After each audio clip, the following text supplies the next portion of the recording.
हम mind crypto में सबसे बड़ी अपडेट के बारे में समझते हैं कि कंपनी के ओनर जो लविश चौधरी जी हैं उनको न्यू प्रोजेक्ट क्यों लाना पड़ा।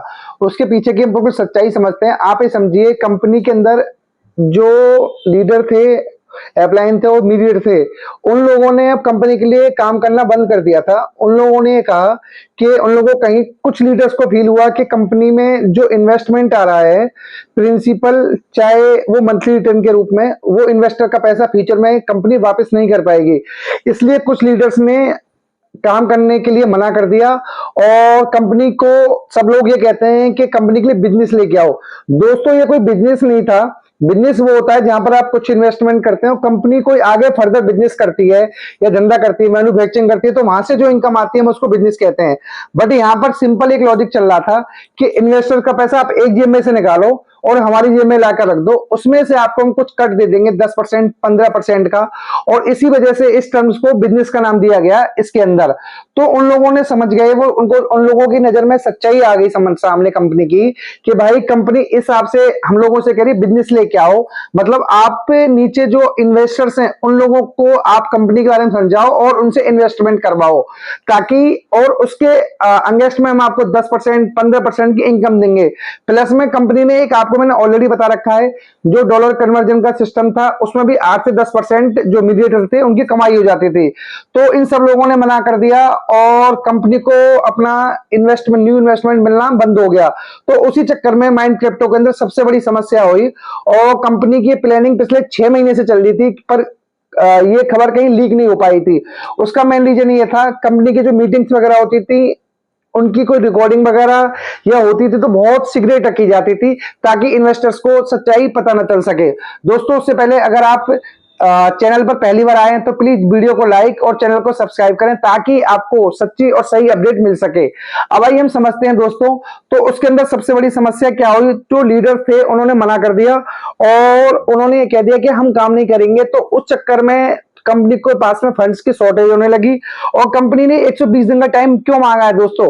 कंपनी ने 120 दिन या मतलब 3 महीने 4 महीने के अंदर पेमेंट कर देंगे इन्वेस्टर से, इसलिए कहा है ताकि ये न्यू प्रोजेक्ट लॉन्च कर देंगे और न्यू प्रोजेक्ट लॉन्च होने के बाद में इन लोगों के पास में क्या ये सिस्टम चलाएंगे कि भाई अगले 3 से 4 महीने में कुछ इन्वेस्टमेंट आएगी इनके पास में न्यू इन्वेस्टर से, और उसके बाद में ये पुराने इन्वेस्टर का कुछ का पैसा दे देंगे और कुछ का ये कहेंगे कि भाई आप लोग काम करने जाते हो तो हम आपके न्यू प्रोजेक्ट के अंदर अपना जो आपका अमाउंट पड़ा उसको ट्रांसफर कर रहे हैं।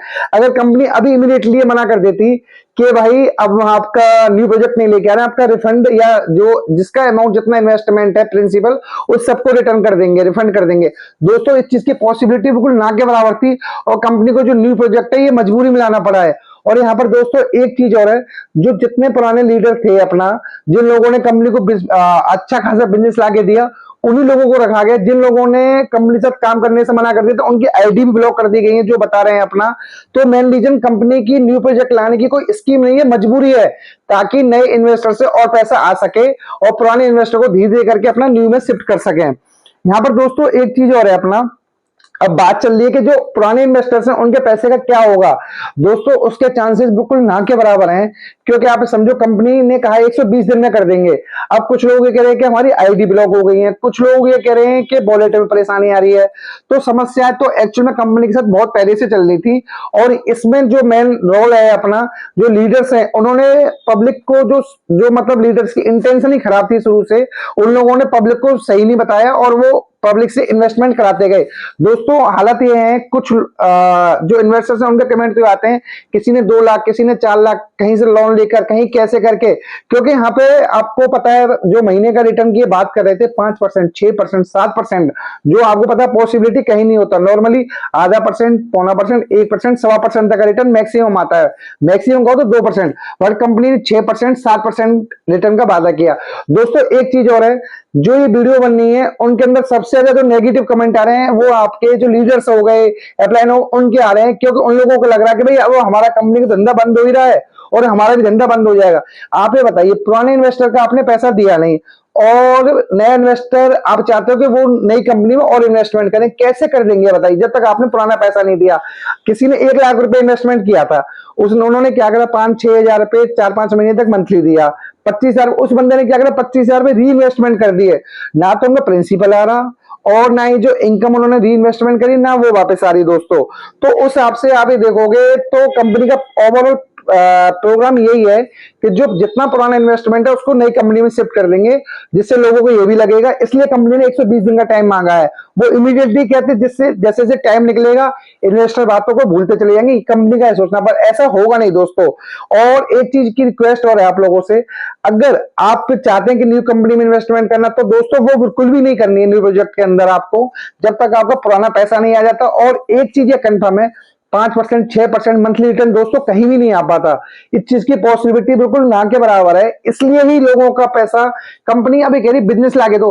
अरे बिजनेस किस चीज का लाके दें? आप तो आम पब्लिक से पैसा लेकर और उसको एक तरीके से अपनी जेब में रख रहे हो। ये तो क्लियर पता ही नहीं चला कि पैसा का इन्वेस्टमेंट कहां हो रहा है।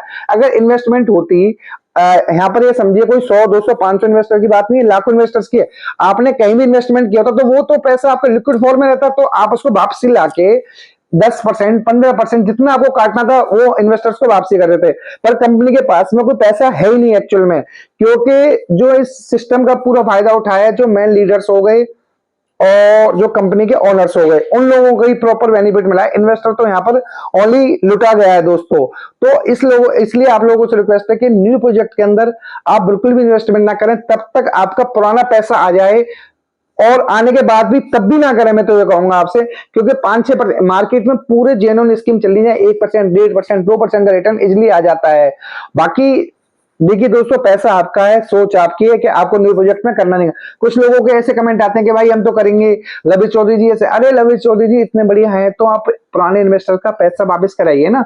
हम कब कह रहे हैं खराब है वो, पर जो इन्वेस्टर के साथ कर रहे हैं वो बहुत गलत कर रहे हैं अपना, जब और new company new project open कर रहे हैं और पुराने इन्वेस्टर्स का पैसा वो नहीं दे रहे हैं।